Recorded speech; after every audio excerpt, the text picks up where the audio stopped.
जोधपुर से लगभग 90 किलोमीटर दूरी पर स्थित रठासी नाम का एक ऐतिहासिक गांव है। मारवाड़ के इतिहास पर नज़र डालें तो यह ज्ञात होता है कि जब जोधपुर में रहने वाले राजपूतों की चंपावत शाखा का विभाजन हुआ तो उनसे अलग हुए एक दल ने कापरडा गांव में रहना शुरू किया। लेकिन इस स्थान पर रहने वाले युवा राजपूत राजकुमारों ने गांव में साधना करने वाले साधु महात्माओं को परेशान करना शुरू कर दिया। उन राजकुमारों से क्रोधित होकर साधुओं ने उन्हें श्राप दे दिया कि उनकी आने वाली पीढ़ी इस गांव में नहीं रह पाएगी।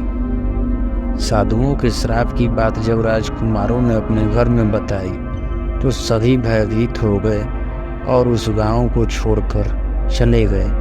इस गांव को छोड़कर वह जिस गांव में रहने के लिए गए उस गांव का नाम है रठासी गांव। यह जोधपुर से लगभग 90 किलोमीटर की दूरी पर स्थित एक ऐतिहासिक गांव है।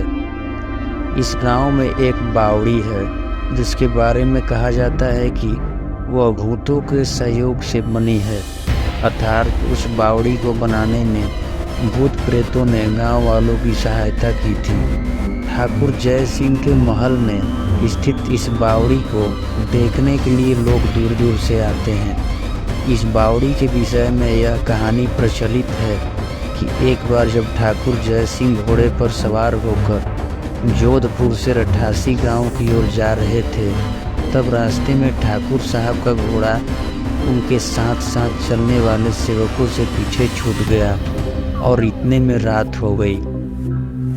राजा का घोड़ा काफी थक चुका था और उसे बहुत प्यास लगी थी।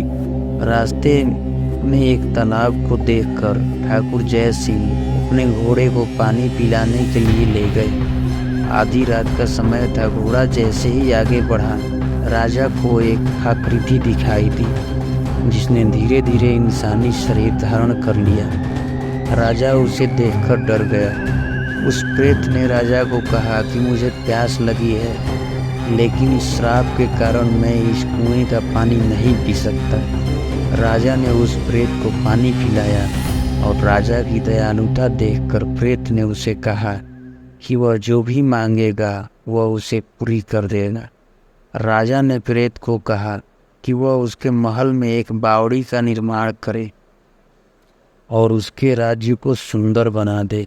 भूत ने राजा के आदेश को स्वीकारते हुए कहा कि वो ये कार्य प्रत्यक्ष रूप से नहीं करेगा, लेकिन दिन भर में जितना भी काम होगा वह रात के समय 100 गुना और बढ़ जाएगा। उस प्रेत ने राजा को यह राज किसी को ना बताने के लिए कहा।